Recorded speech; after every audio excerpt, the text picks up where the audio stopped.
ಒಂದು ಸಮಸ್ಯೆ ಏನು ಅಂದರೆ ತಮ್ಮ ಜೊತೆ ನನಗೆ ಈ ದಕ್ಷಿಣ ಕರ್ನಾಟಕದ ಕನ್ನಡವನ್ನು ಮಾತನಾಡಲಿಕ್ಕೆ ಅಷ್ಟೊಂದು ಚೆನ್ನಾಗಿ ಬರೋದಿಲ್ಲ. ಫ್ಲೂಯೆಂಟಾಗಿ ನಾನು ಇಲ್ಲಿಯ ಕನ್ನಡವನ್ನು ಮಾತಾಡಲಿಕ್ಕೆ ನನಗೆ ಸಾಧ್ಯ ಆಗೋದಿಲ್ಲ.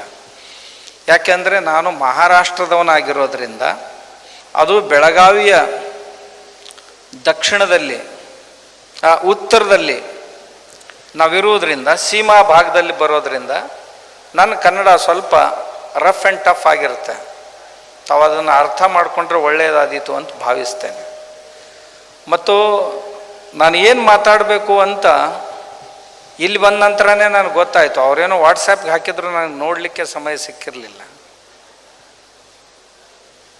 ಅದರಿಂದ ತಾವು ಯಾರೂ ಅಪರಿಚಿತರಲ್ಲ ಅಂತ ನನಗನ್ನಿಸುತ್ತೆ. ಪ್ರಾಚೀನ ಮತ್ತು ನವೀನ ಜೀವನ ಇವುಗಳನ್ನು ಕುರಿತು ನಾವು ಚಿಂತನೆ ಮಾಡಬೇಕಾಗಿದೆ ಇನ್ನು ಸ್ವಲ್ಪ ಸಮಯದವರೆಗೆ. ಸುಮಾರು ಒಂದು 10,000 ವರ್ಷಗಳ ಮಾನವ ಇತಿಹಾಸ, ಅದು ಉತ್ತಮವಾದಂಥ ಸಾಂಸ್ಕೃತಿಕ ಇತಿಹಾಸ ನಮ್ಮ ದೇಶಕ್ಕಿದೆ.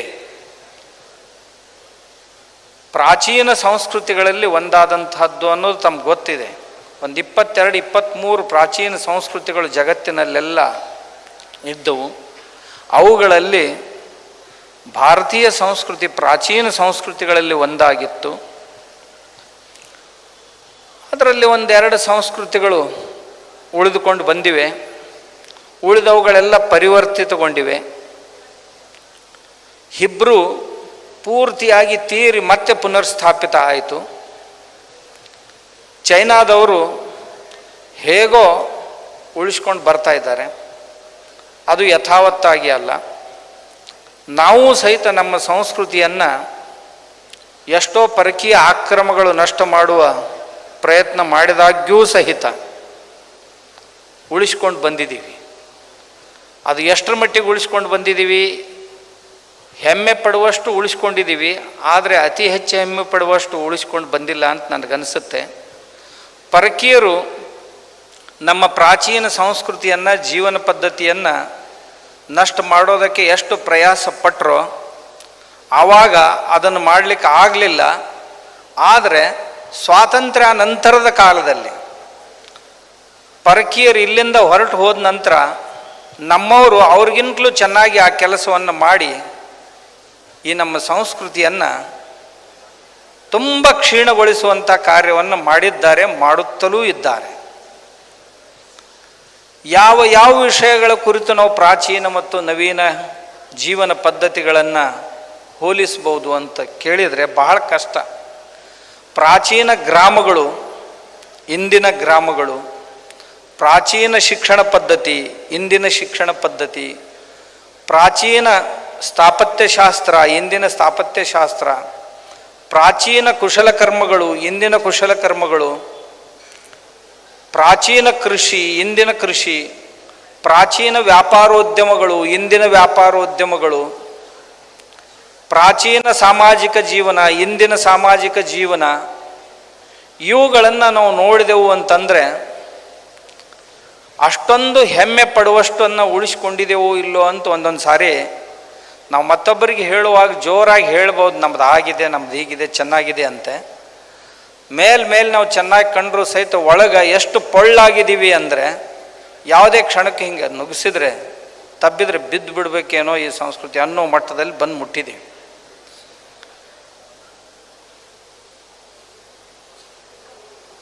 ಬಹಳ ಹಿಂದಿನ ಮಾತನ್ನು ಹೇಳೋದಿಲ್ಲ ನಾನು ತಮಗೆ. ಬ್ರಿಟಿಷರು ಭಾರತದಲ್ಲಿ ಬಂದಾಗ 2ನೇ ದುಂಡು ಮೇಜಿನ ಪರಿಷತ್ತಿನ ಸಮಯದಲ್ಲಿ ಗಾಂಧೀಜಿಯವರು ಲಂಡನ್ನಿಗೆ ಹೋಗಿದ್ರು. ಅವರನ್ನು ಒಬ್ಬರು ಕೇಳಿದ್ರು ಒಂದು ಮಾತನ್ನು, ನಿಮ್ಮ ದೇಶದ ಶಿಕ್ಷಣ ಪದ್ಧತಿ ಹೇಗಿದೆ ಇವತ್ತು ಅಂತ. ಅವ್ರು ಹೇಳಿದರು, 100 ವರ್ಷಗಳ ಹಿಂದೆ ಎಷ್ಟು ಚೆನ್ನಾಗಿತ್ತಲ್ಲ ಅಷ್ಟು ಚೆನ್ನಾಗಿಲ್ಲ, ಎಲ್ಲ ಹಾಳಾಗುವ ಸ್ಥಿತಿಯಲ್ಲಿದೆ, ಹಾಳಾಗಿ ಹೋಗಿದೆ ಅಂತ ಹೇಳಿದರು.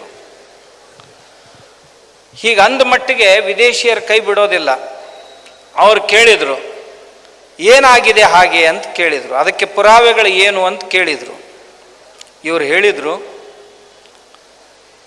ನಾನು ಈ ಮಾತನ್ನು ಹೇಳೋದಿಲ್ಲ. ಆ ಕಾಲದಲ್ಲಿ ಭಾರತವನ್ನು ಆಳೋದಕ್ಕೆ 4 ಭಾಗಗಳನ್ನಾಗಿ ಬ್ರಿಟಿಷರು ಮಾಡಿಕೊಂಡಿದ್ರು. ಒಂದು ಬಂಗಾಳ ಪ್ರಾಂತ, 2 ಪಂಜಾಬ್ ಪ್ರಾಂತ, 3 ಮುಂಬೈ ಪ್ರಾಂತ, 4 ಮಡ್ರಾಸ್ ಪ್ರಾಂತ. 4 ಜನ ಗವರ್ನರ್ಗಳು ಇಲ್ಲಿ ಇರ್ತಿದ್ರು. ಇವರೆಲ್ಲರ ಮೇಲೆ ವಾಯ್ಸ್ರಾಯ್ ದಿಲ್ಲಿಯಲ್ಲಿ ಇರ್ತಿದ್ದ. ಅವ್ರು ಹೇಳಿದರು, ವಿಲಿಯಂ ಆಡಮ್ಸ್ ಅಂತಕ್ಕಂಥ ಬಂಗಾಲದ ನಿಮ್ಮ ಗವರ್ನರ್ ಒಂದು ಪತ್ರ ಕಳಿಸಿದ್ದಾನೆ.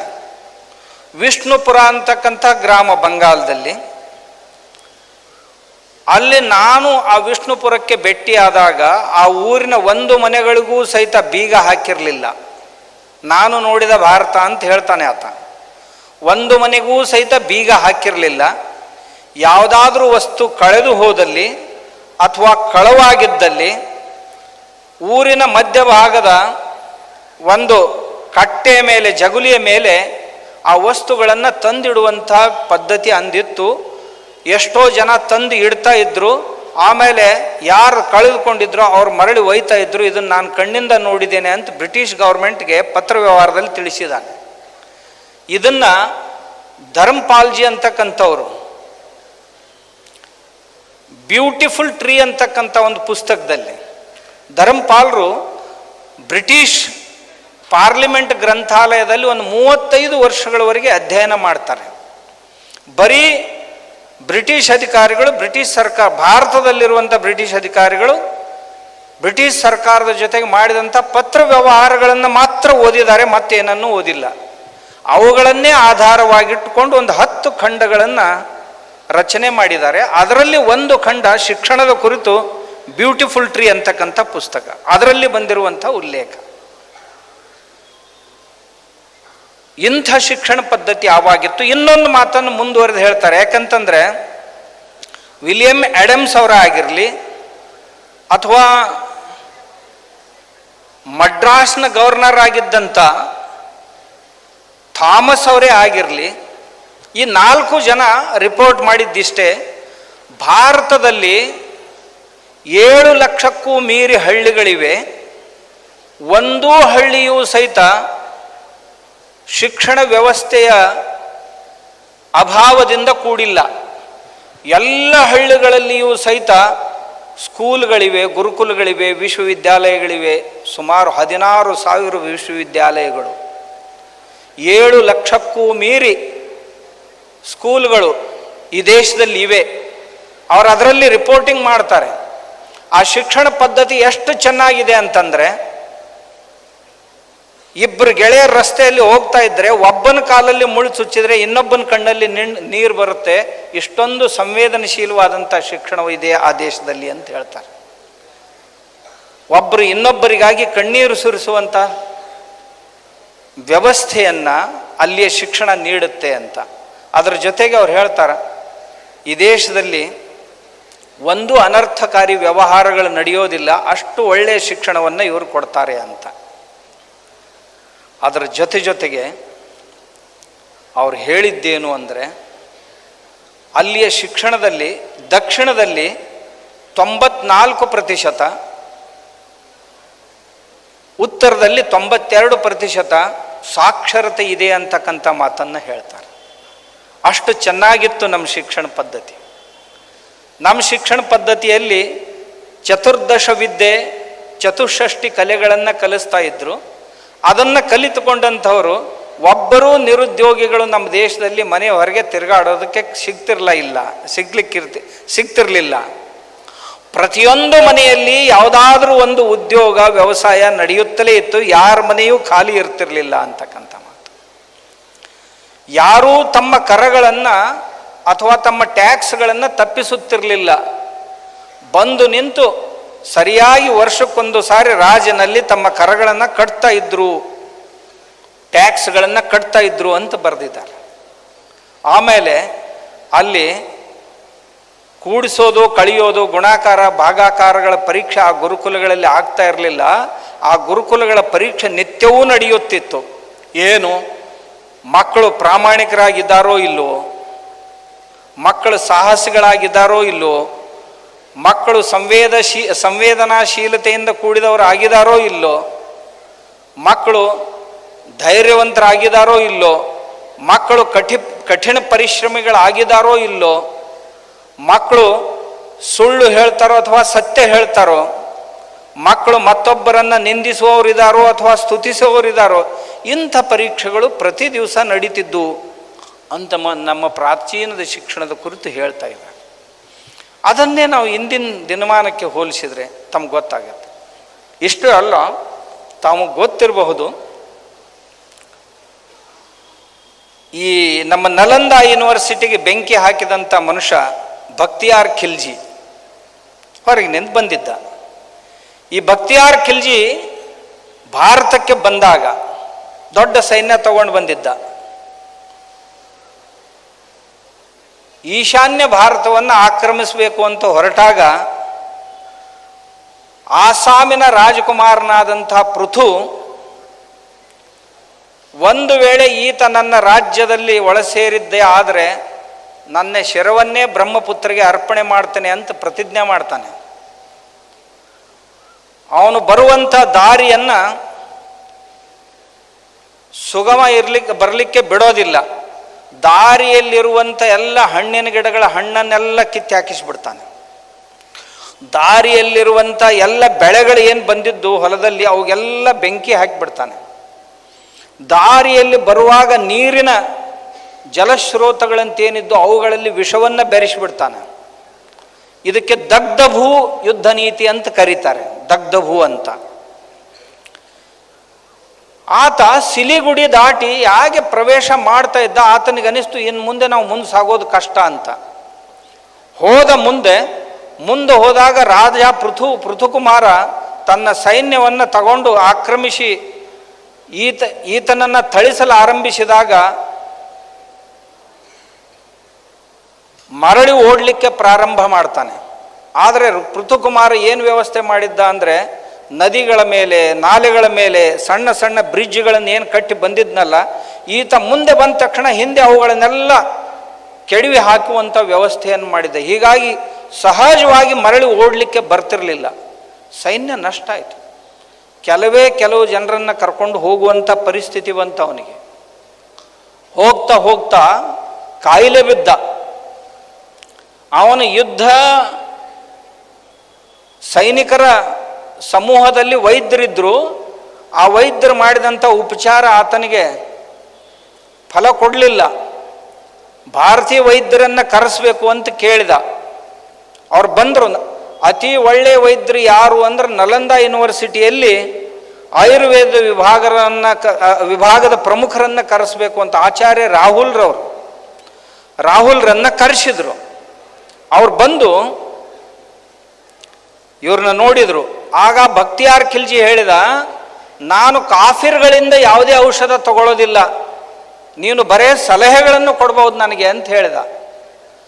ನಮ್ಮ ವೈದ್ಯರು ಹೇಳಿದರು, ಬರೇ ಸಲಹೆಗಳಿಂದ ಗುಣಮುಖ ಆಗೋದಿಲ್ಲ, ನಾವು ತಯಾರಿಸಿದ ಔಷಧವನ್ನೇ ನೀವು ಪಡಿಬೇಕು ಅಂತ. ನಾನು ತಗೊಳ್ಳೋದಿಲ್ಲ ಅಂದ. ನಿನಗೆ ಬದುಕು ಇಚ್ಛೆ ಇದೆಯಾ ಅಂತ ಕೇಳಿದ ನಮ್ಮ ವೈದ್ಯ. ಬದುಕಬೇಕು ನಾನು ಅಂತ ಹೇಳಿದ. ಹಾಗಾದರೆ ಪ್ರತಿ ದಿವಸ ಯಾವ ಗ್ರಂಥಗಳನ್ನಾದರೂ ಓದ್ತಾ ಇದೆಯಾ ಅಂತ ಕೇಳಿದ. ಅವನು ಹೇಳಿದ, ನಾನು ಕುರಾನ್ ಓದ್ತಾ ಇದ್ದೀನಿ, ಅದನ್ನು ಬಿಟ್ಟರೆ ಮತ್ತೆ ಯಾವ ಗ್ರಂಥವನ್ನು ಓದೋದಿಲ್ಲ ಅಂತ ಹೇಳಿದ. ಹಾಗಾದರೆ ನನ್ನ ಹತ್ರ ಕೊಡು ಕುರಾನ್ 2 ದಿವಸ, ನಾನು ಕುರಾನ್ ಓದಿ ನಿನ್ನ ಕಾಯಿಲೆಯನ್ನು ಗುಣಮುಖಿಯನ್ನಾಗಿಸ್ತೀನಿ ಅಂತ ಹೇಳಿದ. ಅವನು ಕುರಾನ ಕೊಟ್ಟರು ಇವರಿಗೆ. ಆ ಕುರಾನ ಈತ ಓದಿದ. ಓದುವಾಗ ಪುಟಗಳನ್ನು ತೆರೆಯುವ ಸಲುವಾಗಿ ಹೀಗೆ ಪುಟಗಳನ್ನು ತೆರೆಯುವ 4-5 ದಿನಗಳಲ್ಲಿ ಗುಣಮುಖನಾದ. ಆ ವೈದ್ಯರನ್ನು, ಆಚಾರ್ಯ ರಾಹುಲ್ರನ್ನು ಕರೆಸಿದ. ಏನು ಮಾಡಿದೀಯಾ ನೀನು ಔಷಧ ಅಂತ. ನಾನು ನೀನು ಓದುವ ಕುರಾನದ ಪುಟಗಳಿಗೆ ರಸೌಷಧಿಗಳನ್ನು ಹಚ್ಚಿದ್ದೇನೆ ಅಂತ ಹೇಳಿದ. ಭಸ್ಮಗಳು ಅಂತೇನು ನಮ್ಮಲ್ಲಿ ಬರ್ತಾವೆ, ಆಯುರ್ವೇದದಲ್ಲಿ ರಸೌಷಧಿಗಳಂತ ಬರ್ತಾವೆ. ಆ ಭಸ್ಮಗಳನ್ನು ಬಳಸಿದ್ದೇನೆ, ನೀನು ಹೀಗೆ ಓದುವಾಗ ಆ ಭಸ್ಮ ನಿನ್ನ ನಾಲಿಗೆ ತಟ್ಟಿತು, ಅದರಿಂದ ನೀನು ಗುಣಮುಖ ಆಗಿದೆಯಾ ಅಂತ. ಅವಾಗ ಹೇಳಿದ, ಇಂಥ ಕಾಫಿರ್ರಾದಂಥವರು ಎಷ್ಟೊಂದು ವಿದ್ವಾಂಸರಾಗಿ ಇಲ್ಲಿ ಇರ್ಲಿಕ್ಕೆ ಸಾಧ್ಯ ಇಲ್ಲ, ಇವ್ರನ್ನ ಇರ್ಲಿಕ್ಕೆ ಬಿಡಬಾರ್ದು ಅಂತ ಅವ್ರನ್ನ ಅಲ್ಲೇ ಕೊಲೆ ಮಾಡಿಸಿದ. ಮತ್ತು ಇವನು ಓದಿದಂಥ ಗ್ರಂಥಗಳೇನಿವೆ ಅವುಗಳಿಗೆಲ್ಲ ಬೆಂಕಿ ಹಚ್ಚಬೇಕು ಅಂತ ನಲಂದ ವಿಶ್ವವಿದ್ಯಾಲಯಕ್ಕೆ ಬೆಂಕಿ ಹಚ್ಚಿಸ್ತ. 6 ತಿಂಗಳವರೆಗೆ ಸುಡ್ತಾ ಇತ್ತು. ಆಮೇಲೆ ಇವನು ಸೈನ್ಯ ಏನು ಅಳಿದುಳಿದು ಸೈನ್ಯ ಹೊರಟಿತ್ತಲ್ಲ, ಆ ಸೈನ್ಯ ನೀರು ಕಾಯಿಸ್ಲಿಕ್ಕೆ ಬೆಳಿಗ್ಗೆ ಆ ಗ್ರಂಥಗಳನ್ನೇ ಬಳಸ್ತಾ ಇದ್ರು. ತಾಡೋಲಿಗಳ ಮೇಲೆ ಬರೆದಿದ್ರು, ಬಟ್ಟೆಗಳ ಮೇಲೆ ಬರೆದಿದ್ರು, ಗಾಜುಗಳ ಮೇಲೆ ಬರೆದಿದ್ರು, ತಾಮ್ರಪತ್ರಗಳ ಮೇಲೆ ಬರೆದಂಥವುಗಳಿದ್ದವು, ಮಣ್ಣಿನ ಪಾತ್ರೆಗಳ ಮೇಲೆ ಬರೆದಂಥವುಗಳಿದ್ದವು, ತುಂಬ ಪ್ರಕಾರದ ಗ್ರಂಥಗಳಿದ್ದವು. ಆ ಕಾಲದಲ್ಲಿ ಜಗತ್ತಿನ ಅತಿ ದೊಡ್ಡ ಗ್ರಂಥಾಲಯ. ನಮ್ಮ ವಿದ್ಯೆ ಹೇಗಿತ್ತು ಅಂತ ನಾನು ಹೇಳಿದೆ. ಆದರೆ ಇವತ್ತು ಹೇಗಿದ್ದೇವೆ ನಾವು? ಯುದ್ಧ ನೀತಿಯಲ್ಲಿಯೂ ಸಹಿತ ನಾವು ಅಧರ್ಮ ಯುದ್ಧವನ್ನು ಎಂದೂ ಮಾಡಿದವರಲ್ಲ, ಧರ್ಮ ಯುದ್ಧವನ್ನು ಮಾಡಿದವರು. ಒಂದು ಊರಿನಲ್ಲಿ, ನಮ್ಮ ಹಳೆಯ ಕಾಲದಲ್ಲಿ ಯಾವುದೇ ಊರಿನಲ್ಲಿ ಒಂದು 100 ವರ್ಷ ಇರ್ತಿದ್ರು. ಅಷ್ಟರಲ್ಲಿ ಯಾವುದಾದ್ರೂ ಕಾಲ್ರಾ, ಪ್ಲೇಗ್ ರೋಗಗಳು ಬಂದರೆ ಊರವರೇ ಎಲ್ಲರೂ ಸೇರಿ ಆ ಊರಿಗೆ ಬೆಂಕಿ ಹಾಕ್ತಿದ್ರು, ಹಾಕಿ ಬೇರೆ ಕಡೆ ಹೋಗಿ ವಾಸ್ತವ್ಯ ಮಾಡ್ತಾಯಿದ್ರು. ಬೇರೆ ಊರಿಗೆ ಹೋಗಿ ವಾಸ್ತವ್ಯ ಮಾಡಬೇಕಾದ್ರೆ 9 ಪ್ರಕಾರದ ನವಧಾನ್ಯಗಳನ್ನು ತಗೊಂಡು ಹೋಗಿ ಆ ಭೂಮಿಯಲ್ಲಿ ಚೆಲ್ಲಿ ಈ ಎಲ್ಲ ಧಾನ್ಯಗಳು ಚೆನ್ನಾಗಿ ಬರ್ತಾವೋ ಇಲ್ಲೋ ನೋಡ್ತಿದ್ರು. ನೋಡಿದ ನಂತರ ನಿರ್ಣಯ ಮಾಡ್ತಿದ್ರು, ಇಲ್ಲಿ ನಾವು ಊರನ್ನು ಸ್ಥಾಪಿಸಬಹುದು ಅಂತ. ಆಮೇಲೆ ಕನಿಷ್ಠ 35ರಿಂದ 45% ಭೂಮಿಯನ್ನು ಜಾನುವಾರುಗಳಿಗಾಗಿ 4 ಪ್ರಕಾರದ ಅರಣ್ಯಗಳನ್ನು ಈ ನಿಸರ್ಗಕ್ಕಾಗಿ ಬೆಳೆಸಿಕೊಂಡು ಬರುವಂಥ ಪದ್ಧತಿ ಇತ್ತು. ಒಂದು ಗ್ರಾಮವನ, ರಾಜವನ, ದೇವವನ ಮತ್ತು ವೈದ್ಯವನ. ಅವು ಆಯಾ ಪ್ರಮಾಣದಲ್ಲಿ, ವೈದ್ಯವನ ಸಣ್ಣದಾಗಿರ್ತಿತ್ತು, ಗ್ರಾಮವನ ದೊಡ್ಡದಾಗಿರ್ತಿತ್ತು, ರಾಜವನ ಅದಕ್ಕಿಂತ ಚಿಕ್ಕದಾಗಿರ್ತಿತ್ತು, ದೇವವನ ಅದಕ್ಕಿಂತ ಚಿಕ್ಕದಾಗಿರ್ತಿತ್ತು. ಯಾವ್ಯಾವ ದೇವಾಲಯಗಳಿರ್ತಿದ್ವೋ ದೇವಾಲಯದ ಸುತ್ತಲಿನಲ್ಲಿ ದೇವವನ ಇರ್ತಿತ್ತು. ದೇವರ ಮೂರ್ತಿಗಳಾಗಲಿ, ದೇವಸ್ಥಾನಗಳಾಗಲಿ, ಅಥವಾ ರಥಗಳಾಗಲಿ, ಪಲ್ಲಕ್ಕಿಗಳಾಗಲಿ ಮಾಡಲಿಕ್ಕೆ ಯಾವ ಕಟ್ಟಿಗೆ ಬೇಕೋ ಅದು ದೇವವನದಿಂದ ತಗೊಳ್ತಿದ್ರು. ಗ್ರಾಮವಾಸಿಗಳಿಗೆ ಮನೆಗಳನ್ನು ಕಟ್ಕೊಳ್ಳಿಕ್ಕೆ, ಕೃಷಿಗಾಗಿ ಮತ್ತೆ ಬೇರೆ ಚಟುವಟಿಕೆಗಳಿಗಾಗಿ ಕಟ್ಟಿಗೆಗಳು ಬೇಕಾದರೆ ಗ್ರಾಮವನದಿಂದ ತಗೊಳ್ತಾ ಇದ್ರು. ರಾಜವನದಿಂದ ರಾಜನಿಗೆ ತನ್ನ ಅರಮನೆಯನ್ನು ಕಟ್ಟೋದಾಗಲಿ ಅಥವಾ ಅರಮನೆಯ ಅಧಿಕಾರವನ್ನು ನಡೆಸೋದಕ್ಕಾಗಿ ಎಲ್ಲೆಲ್ಲಿ ಕಚೇರಿಗಳನ್ನು ಕಟ್ಟೋದಾಗಲಿ, ಧರ್ಮಶಾಲೆಗಳನ್ನು ಕಟ್ಟೋದಕ್ಕಾಗಲಿ ಆ ರಾಜವನದಿಂದ ಕಟ್ಟಿಗೆಗಳನ್ನು ತರ್ತಿದ್ರು. ವೈದ್ಯರಿಗಾಗಿ ವೈದ್ಯವನ ಇರ್ತಿತ್ತು. ಆ ವೈದ್ಯವನದಲ್ಲಿ ಏನೆಲ್ಲ ವೃಕ್ಷಗಳ ಪಂಚಾಂಗಗಳನ್ನು ಬಳಸಿಕೊಂಡು ಅವರು ಊರಿಗೆ ವೈದ್ಯಕೀಯ ಸೇವೆಯನ್ನು ಸಲ್ಲಿಸ್ತಾ ಇದ್ರು. ಯಾವ ದಿವಸ ಉಪಚಾರ ಯಾರಿಗೆ ಮಾಡ್ತಾ ಇದ್ರು ಆವತ್ತಿನ ದಿವಸ ಅವ್ರ ಮನೆಯಲ್ಲಿ ಒಂದು ಕಪ್ ಹಾಲನ್ನು ಸಹಿತ ಕುಡಿತಾ ಇರಲಿಲ್ಲ. ಅವ್ರು ಹೇಳ್ತಿದ್ರು, ನಾನು ಮತ್ತೊಂದು ಸಾರಿ ಬರ್ತೀನಿ ನಿಮ್ಮ ಮನೆಗೆ ಹಾಲು ಕುಡಿಲಿಕ್ಕೆ, ಇವತ್ತು ಕೇವಲ ಉಪಚಾರ ಮಾಡಿ ಹೋಗ್ತೀನಿ. ಯಾಕೆ ಅಂದರೆ ನಮ್ಮ ದೇಶದಲ್ಲಿ ಅನ್ನ, ನೀರು, ಔಷಧ ಮತ್ತು ವಿದ್ಯೆ ಈ 4 ಮಾರಾಟ ಮಾಡಿಕೊಳ್ಬಾರ್ದು ಅಂತಕ್ಕಂಥ ನಿಯಮ ಇತ್ತು. ಅನ್ನ, ಔಷಧ, ನೀರು ಮತ್ತು ವಿದ್ಯೆ ಇವು 4 ಮಾರಾಟ ಮಾಡಿಕೊಳ್ಳುವ, ಇವು ಪುಕ್ಕಟೆಯಾಗಿ ಕೊಡಬೇಕು, ದಾನವಾಗಿ ಕೊಡಬೇಕು ಅಂತ ವಿದ್ಯಾದಾನ ಅಂತ ಕರಿತಾ ಇದ್ರು, ಅನ್ನದಾನ ಅಂತ ಕರಿತಾ ಇದ್ರು. ಹೀಗೆ ಇವುಗಳನ್ನು ಕೊಡಬೇಕು ಅನ್ನೋ ಪದ್ಧತಿ ಇತ್ತು. ನಾವೀಗ ಬಾಟಲ್ಗಳಲ್ಲಿ ತುಂಬಿ ಮಾರಾಟ ಮಾಡ್ಕೊಳ್ತಾ ಇದ್ದೇವೆ, ಆ ಮಾತು ಬೇರೆ. ಅದು ಕಾಲಾಯ ತಸ್ಮೈ ನಮಃ, ಕಾಲನೇ ಬದಲಿ ಆಯಿತು, ರಾಜ್ಯ ವ್ಯವಸ್ಥೆಯೇ ಬದಲಾಯಿತು. ಯಾವುದನ್ನು ಸಮಾಜ ನಿಭಾಯಿಸ್ಕೊಂಡು ಹೋಗ್ತಿತ್ತೋ ಆ ಸಮಾಜವನ್ನು ಪರಕೀಯ ಆಕ್ರಮಣಕಾರರು ಆ ವ್ಯವಸ್ಥೆಯಿಂದ ವಿಮುಖಗೊಳಿಸಿಬಿಟ್ರು. ಹೀಗಾಗಿ ನಮ್ಮ ವ್ಯವಸ್ಥೆಗಳೆಲ್ಲ ಕುಸಿದು ಬಿದ್ದು ಹೋದವು. ಪ್ರತಿಯೊಂದು ಮನೆಗಳಲ್ಲಿ ಅಂದಿನ ಕಾಲದಲ್ಲಿ ತಮಗೆ ಗೊತ್ತಿದೆ, ಮನೆ ಹಿರಿಯ ಅಂತೇನಿರ್ತಿದ್ದ ಆತ ಹೇಳಿದ್ದನ್ನು ಚಿಕ್ಕ ಮಕ್ಕಳವರೆಗೆ ಎಲ್ಲರೂ ಕೇಳ್ಕೊಂಡು ಹೋಗ್ತಿದ್ರು. ಒಬ್ಬ ವ್ಯಕ್ತಿ ಹೋದ, ಒಂದು ದೊಡ್ಡ ಮನೆ, ಅವಿಭಕ್ತ ಪರಿವಾರ, ಸುಮಾರು ಒಂದು 100-120 ಜನ ಒಂದೇ ಮನೆಯಲ್ಲಿ ಇರ್ತಿದ್ರು. ಇದು ಇಷ್ಟೊಂದು ದಿವಸ, ಇತ್ತೀಚಿನ ದಿನಮಾನಗಳಲ್ಲಿ ಇಷ್ಟೊಂದು ಸಂಘಟಿತವಾಗಿ ಮನೆ ಹೇಗಿದೆ ನೋಡೋಣ ಅಂತ ಹೋದ. ಮನೆ ಎದುರುಗಡೆ ಚಿಕ್ಕ ಮಕ್ಕಳು ಆಟ ಆಡ್ತಾ ಇದ್ರು. ಅವ್ರಿಗೆ ಕೇಳಿದ, ತಮ್ಮ ಈ ಊರಲ್ಲಿ ಅತಿ ದೊಡ್ಡ ಮನೆ ಅಂತೆ, ಸುಮಾರು 120 ಜನ ಸದಸ್ಯರಿದ್ದಾರಂತೆ, ಅದು ಹೇಗೆ ಸಾಧ್ಯ ಆಯಿತು ನಿಮಗೆ? ನೀನು ಇದೇ ಮನೆ ಮಗು ಅಂತ ಕೇಳಿದ. ಹೌದು, ನಾನು ಇದೇ ಮನೆ ಮಗು ಅಂತ. ಹೇಗೆ ಸಾಧ್ಯ ಆಯಿತು ನಿಮಗೆ? ಹೇಗಿರ್ತೀರಿ ಮನೆಯಲ್ಲಿ ಎಲ್ಲರೂ ಸೇರಿ ಅಂತ ಕೇಳಿದ್ರು. ಆ ಹುಡುಗ ಹೇಳ್ದ, ನಮ್ಮಪ್ಪ ಮನೆ ಎದುರುಗಡೆ ಜಗಲಿ ಮೇಲೆ ಕೂತಿದ್ದಾನೆ, ಅವನು ಕೇಳಿ ಅವನು ಹೇಳ್ತಾನೆ ಅಂತ. ಅವ್ರ ಅಪ್ಪನ ಹತ್ರ ಹೋದ. ಅಪ್ಪ, ಈ ಮನೆಯಲ್ಲಿ ಇಷ್ಟೆಲ್ಲ ಜನ ಇಷ್ಟೊಂದು ಚೆನ್ನಾಗಿ, ಅದು ಈ ಕಲಿಯುಗದಲ್ಲಿ ಹೇಗಿರ್ತೀರಾ ಅಂತ ಕೇಳಿದ. ಅವನು ಹೇಳಿದ, ಒಳಗಡೆ ಹೋಗಿ ಪಡಸಾಲೆಯಲ್ಲಿ ನಮ್ಮಪ್ಪ ಕೂತಿದ್ದಾನೆ, ಅವನು ಹೇಳ್ತಾನೆ ಅಂತ ಹೇಳಿದ. ಅವರಪ್ಪನ ಹತ್ರ ಹೋದ, ಅವನಿಗೆ ಕೇಳಿದ, ಈ ಕಲಿಯುಗದಲ್ಲಿ ಇದು ಹೇಗೆ ಸಾಧ್ಯ ಆಯಿತು ನಿಮ್ಗಂತ. ಅವನು ಹೇಳಿದ, ನಮ್ಮಪ್ಪ ಮೇಲ್ಮನೆಯಲ್ಲಿ ಕೂತಿದ್ದಾನೆ ಅಂಟದ ಮೇಲೆ, ಅಲ್ಲಿ ಹೋಗಿ ಅವ್ರು ಹೇಳ್ತಾರೆ ಅಂತ.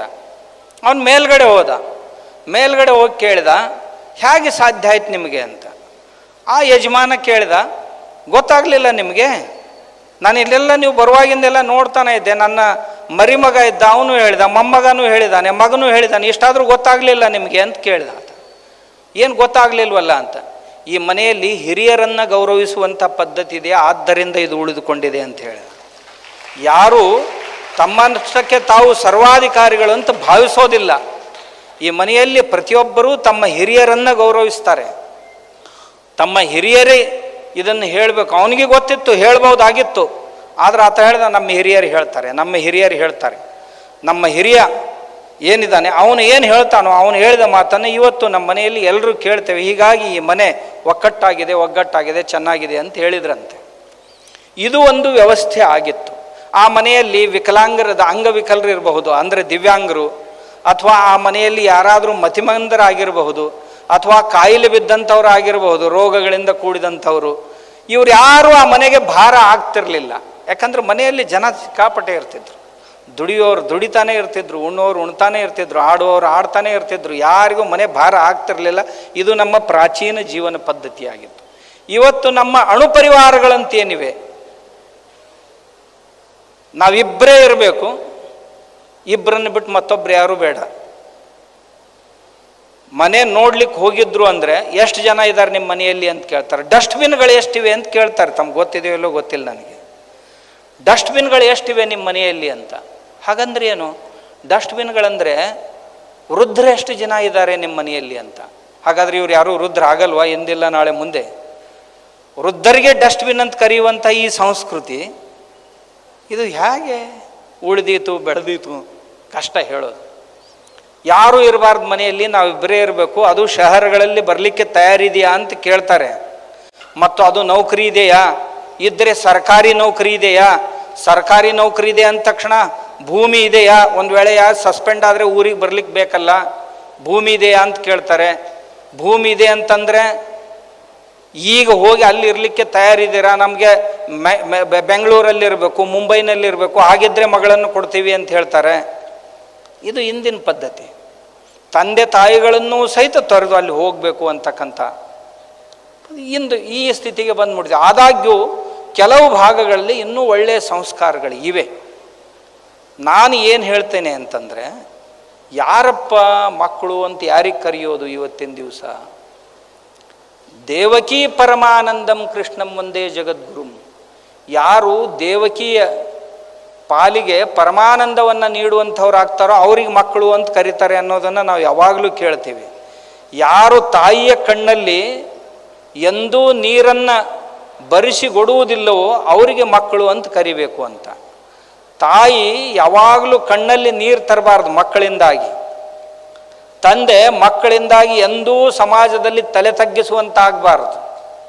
ಮಕ್ಕಳು ಮತ್ತೊಬ್ಬರ ಮನೆ ಮುಂದೆ ಕೈ ಚಾಚುವಂಥವ್ರು ಆಗಬಾರ್ದು. ಮಕ್ಕಳು ಸಂಸ್ಕೃತಿಗೆ ಕಲಂಕಪ್ರಾಯರ ಆಗಬಾರ್ದು. ಮಕ್ಕಳು ತಮ್ಮ ಮನೆಯ ಹಾಸಿಗೆಯನ್ನು ನೋಡಿ ಕಾಲು ಚಾಚುವಂಥವ್ರಾಗಿರಬೇಕು. ಆದರೆ ಹಾಸಿಗೆ ಅಷ್ಟೇ ಇಡಬೇಕು ಅಂತ ಎಲ್ಲಿ ಬರೆದಿಲ್ಲ. ನಾವು ಹಾಸಿಗೆ ದೊಡ್ಡದು ಮಾಡ್ಕೊಂಡು ಬೇಕಾದಷ್ಟು ಕಾಲು ಚಾಚಬೇಕು. ಆದರೆ ಹಾಸಿಗೆ ಸಣ್ಣದಿದ್ದಾಗ ಕಾಲುಗಳನ್ನು ಹೊರಗಡೆ ಚಾಚಬಾರ್ದು. ಆದರೆ ಹಾಸಿಗೆಯನ್ನು ದೊಡ್ಡದು ಮಾಡಿಕೊಳ್ಬೇಡಿ ಅಂತ ಎಲ್ಲಿ ಹೇಳಿಲ್ಲ. ನಾವು ನಮ್ಮ ಹಾಸಿಗೆಯನ್ನು ಯಾವಾಗಲೂ ದೊಡ್ಡದು ಮಾಡ್ತಾನೇ ಇರಬೇಕು. ಇದು ನಮ್ಮ ಸಂಸ್ಕೃತಿ ಆಗಿತ್ತು. ತಾಯಿಯ ಕಣ್ಣಲ್ಲಿ ನಾನು ಒಂದು ಚಿಕ್ಕ ಘಟನೆ ಹೇಳ್ತೇನೆ ತಮಗೆ. ಒಂದು ಸಣ್ಣ ಮಗು, ತಂದೆ ಸತ್ತಿದ್ದ, ತಾಯಿ ಇದ್ಲು, ಬಡತನ, ಕೂಲಿ ನಾಲಿ ಮಾಡಿ ಮಗುವನ್ನು ಸಾಕ್ತಾ ಇದ್ಲು. ಮಗು ಹೇಳ್ತು, ನನ್ನ ಗೆಳೆಯರೆಲ್ಲ ಪಕ್ಕದ ಊರಿಗೆ ದೇವಸ್ಥಾನಕ್ಕೆ ಯಾತ್ರೆಗೆ ಹೊರಟಿದ್ದಾರೆ, ನಾನು ಹೋಗಬೇಕು ಅಂತ. ತಾಯಿ ಹೇಳಿದ್ಲು, ನಾವು ಬಡವರಪ್ಪ, ನಮ್ಮ ಹತ್ರ ಹಣ ಇಲ್ಲ, ನೀನು ಹೇಗೆ ಹೋಗ್ತೀಯ? ಇಲ್ಲ, ನನಗೆ ಹೋಗಲೇಬೇಕು. ಸಣ್ಣ ಮಗು 8 ವರ್ಷದವನು, ಹೋಗಲೇಬೇಕು ಅಂತ ಅತ್ತ. ಅವಳಂದ್ಲು, ಅಳಬೇಡ, ನಾಳಿನ ದಿವಸ ನಿನಗೆಲ್ಲಾದರೂ ಹಣ ತಂದು ಕಳಿಸ್ತೇನೆ ಅಂತ ಹೇಳಿದ್ಲು. ಮರುದಿವಸ ಎಲ್ಲ ಪಕ್ಕದವ್ರ ಹತ್ರ ಹೋಗಿ ಒಂದು 5-10 ರೂಪಾಯಿಗಳನ್ನು ತಗೊಂಡು ಬಂದ್ಲು. ಬೆಳಗ್ಗೆ ಊಟ ಮಾಡು, ನನಗೆ ಬುತ್ತಿ ಕಟ್ಟಿಕೊಡ್ತೇನೆ, ತಗೊಂಡು ಹೋಗಬೇಕು ಅಂತ ಹೇಳಿದ್ಲು. ಅವನು ಊಟ ಮಾಡಲಿಕ್ಕೆ ಕೂತ, ಬೇಗ ನೀಡು ಅಂತಂದ. ಸ್ವಲ್ಪ ಅನ್ನ ಬಡಿಸಿದ್ಲು. ಬಡಿಸಿ ಆದ ನಂತರ ಸಾರನ್ನು ಬಡಿಸ್ಬೇಕಾಗಿತ್ತು, ಕೈಗೆ ಮಸಿ ಅರಿವಿ ಸಿಗಲಿಲ್ಲ. ಬರಿಗೈಯಿಂದಾನೇ ಪಾತ್ರೆಯನ್ನು ಎತ್ತಿ ಮಗುವಿಗೆ ನೀಡ್ಲಿಕ್ಕೆ ಹೋದ್ಲು. ಕೈ ಸುಟ್ಟಿತು, ಗುಳ್ಳೆಗಳೆದ್ದು ತಾಯಿಯ ಕಣ್ಣಲ್ಲಿ ನೀರು ಬಂತು. ಹಾಗೆ ಮಗು ಊಟ ಮಾಡಿದವನೇ ತಾಯಿ ಕೊಟ್ಟ ಹಣ ತಗೊಂಡು ಹೋಗಿಬಿಟ್ಟ. 2 ದಿವಸ ಜಾತ್ರೆಯನ್ನು ಮಾಡಿ ಮರಳಿ ಮನೆಗೆ ಬಂದ ಕೂಡಲೇ ತಾಯಿ ಕೇಳಿದ್ಲಿ, ಹೇಗಿತ್ತಮ್ಮ ಜಾತ್ರೆ ಅಂತ. ತುಂಬ ಚೆನ್ನಾಗಿತ್ತಮ್ಮ, ದೇವರ ದರ್ಶನ ಮಾಡಿದೆ. ಏನೇನು ನೋಡಿದೆ? ಪುರಾಣ ಪ್ರವಚನಗಳು, ಕೀರ್ತನೆಗಳು, ಭಜನೆಗಳು ನಡೆದಿದ್ದು, ಅವನ್ನೆಲ್ಲ ನೋಡಿದೆ. ಮತ್ತೇನಿತ್ತು ನೋಡೋದಕ್ಕೆ? ಮತ್ತೇನೇನೋ ಇದ್ದು, ನಾಟಕಗಳಿದ್ದು, ಸಿನಿಮಾಗಳಿದ್ದು, ಅವನ್ನ ಯಾಕೆ ನೋಡಲಿಲ್ಲ? ನನಗೆ ನೋಡೋ ಇಚ್ಛೆ ಆಗಲಿಲ್ಲ. ನನಗೆ ಅಂಥದ್ದನ್ನು ನೋಡೋದನ್ನು ಯಾರೂ ಕಲಿಸಿರಲಿಲ್ಲ. ನನಗೆ ಇದೇ ವಾತಾವರಣದಲ್ಲಿರೋದ್ರಿಂದ ನಾನು ಕೀರ್ತನೆಗಳನ್ನು ಕೇಳಿದೆ, ಪ್ರವಚನಗಳನ್ನು ಕೇಳಿದೆ, ಭಜನೆಗಳನ್ನು ಕೇಳಿದೆ, ನೋಡಿದೆ, ಬಂದೆ. ತುಂಬ ಚೆನ್ನಾಗಿತ್ತಮ್ಮ. ಹಾಗಾದರೆ ಹಣ ಕೊಟ್ಟಿದ್ದೆ, ಖರ್ಚು ಮಾಡಿದ್ವು, ಹಾಗೆ ತೊಗೊಂಡು ಬಂದೆವು ಅಂತ ಕೇಳಿದ್ಲು. ಅಮ್ಮ ಖರ್ಚು ಮಾಡಿ ಬಂದಿದ್ದೀನಿ ಅಂತ. ಏನೇನು ನಿನ್ನ ಗೆಳೆಯರು ಏನು ತೊಗೊಂಡು? ನನ್ನ ಗೆಳೆಯರು ಚೆಂಡು ತೊಗೊಂಡ್ರು, ಕೆಲವು ಜನ ಚಶ್ಮಾ ತೊಗೊಂಡ್ರು, ಕೆಲವು ಜನ ಬಾಲ್ ತೊಗೊಂಡ್ರು, ಏನೇನೋ ತೊಗೊಂಡ್ರು. ನೀನೇನು ತೊಗೊಂಡ್ಯಪ್ಪ ಅಂತ ಕೇಳಿದ್ರು. ನಾನು ತಂದಿದ್ದೇನಮ್ಮ, ತೋರಿಸ್ತೇನೆ ನಿನಗಂತ. ತೊಗೊಂಡು ಬಾ ಅಂದ್ಲು. ನಾನು ತರ್ತೀನಿ, ನೀನು ಕಣ್ಣು ಮುಚ್ಕೊಂಡ್ರು ಅಂದ. ತಾಯಿ ಕಣ್ಣು ಮುಚ್ಕೊಂಡ್ಲು. ಹುಡುಗ ತಂದವನೇ ಅಮ್ಮ ಕೈ ಮುಂದೆ ಮಾಡು ಅಂದ. ಕೈ ಮುಂದೆ ಮಾಡಿದ್ಲು. ಕೈಯಲ್ಲಿಟ್ಟ ವಸ್ತುವನ್ನು ಈಗ ನೋಡು ಅಂದ್ಲು. ನೋಡಿದರೆ ಪಾತ್ರೆಯನ್ನು ಕೆಳಗಿಳಿಸ್ಲಿಕ್ಕೆ ಬೇಕಾಗುವಂಥ ಇಕ್ಕಳವನ್ನು ತಗೊಂಡು ಬಂದಿದ್ದ ಹುಡುಗ. ಏನಂತೀವಿ ನಾವು ಅದಕ್ಕೆ? ಇಕ್ಕಳ. ಪಾತ್ರೆಯನ್ನು, ಬಿಸಿ ಪಾತ್ರೆಯನ್ನು ಇಳಿಸುವುದಕ್ಕಾಗಿ ಬೇಕಾಗುವಂಥ ಇಕ್ಕಳವನ್ನು ಮಗು ತಂದಿದ್ದ.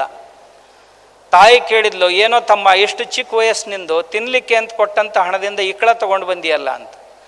ಮಗು ಹೇಳ್ದ, ಅಮ್ಮ ನಿನ್ನಿನ ದಿವಸ ನಿನ್ನ ಕಣ್ಣಲ್ಲಿ ನೀರು ಬಂತಲ್ಲ ಪಾತ್ರೆ ಇಳಿಸುವಾಗ, ಇದು ಇತ್ತು ಅಂತಂದ್ರೆ ಕೈ ಸುಡ್ತಿರ್ಲಿಲ್ಲ, ನೀರು ಬರ್ತಿರ್ಲಿಲ್ಲ.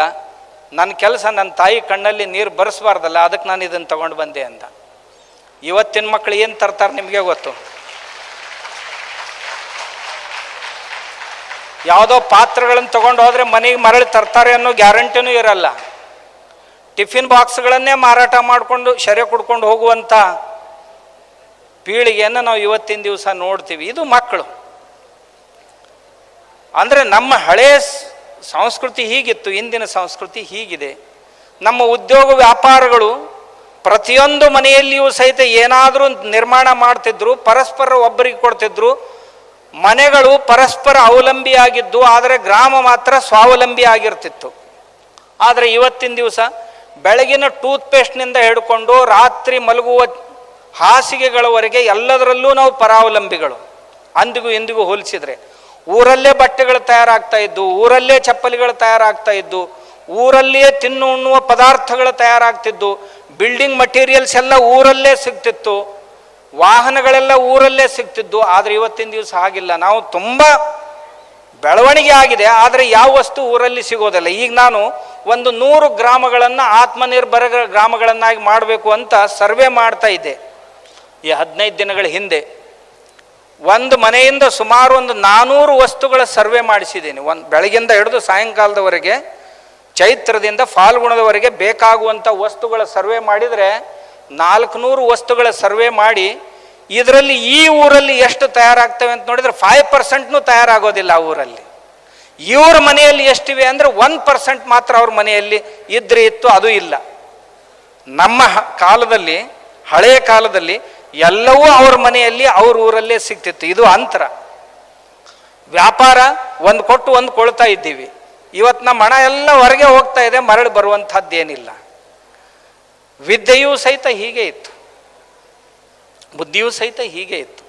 ಇಂಥ ಜೀವನ ಪದ್ಧತಿ ಇತ್ತು. ನಮ್ಮ ಜೀವನ ಪದ್ಧತಿಯ ಕುರಿತು ನಾವು ಹೆಮ್ಮೆ ಪಡಬೇಕು. ಬರೀ ಹೆಮ್ಮೆ ಪಟ್ಟರೆ ಆಗೋದಿಲ್ಲ. ಆ ಜೀವನ ಪದ್ಧತಿಯನ್ನು ಅಳವಡಿಸಿಕೊಳ್ಳಲಿಕ್ಕೆ ಇವತ್ತಿನ ದಿವಸ ಸಾಧ್ಯನಾ? ಭಾಳ ಜನ ಕೇಳ್ತಾರೆ ನನಗೆ, ಸ್ವಾಮೀಜಿ ಇದು ಪ್ರವಾಹದ ವಿರುದ್ಧ ಈಜಾಡಿದಂತೆ ಆಗುತ್ತೆ ಅಂತ. ನಾನು ಹೇಳ್ತೇನೆ, ಪ್ರಯತ್ನ ಮಾಡಲಿಕ್ಕೆ ಏನು ಕಷ್ಟ ಇದೆ? ಏನ್ರಿ, ಊರಿನ ದೇವರ ಅಭಿಷೇಕಕ್ಕೆ ಎಲ್ರಿಗೂ 1 ಲೀಟ್ರ್ ಹಾಲು ತರಲಿಕ್ಕೆ ಹೇಳಿದ್ರೆ ಎಲ್ಲರೂ ನೀರೇ ತಂದು ಹಾಕಿದ್ರು, ಯಾರೋ 3-4 ಜನ ಮಾತ್ರ ಹಾಲು ತಂದು ಹಾಕಿದ್ರು ಅಂತ ಹೇಳ್ತಾರೆ. ನಾನು ಹೇಳಿದೆ 4 ಜನ ಹಾಕಿದರೆ ಇಡೀ ನೀರನ್ನು ಬಿಳಿ ಬಣ್ಣಕ್ಕಾದರೂ ಪರಿವರ್ತನೆ ಮಾಡಿದ್ರಲ್ಲ, ಆ 4 ಜನರೇನು ಕಡಿಮೆ ಅಲ್ಲವಲ್ಲ ಅಂತ ಹೇಳಿದೆ.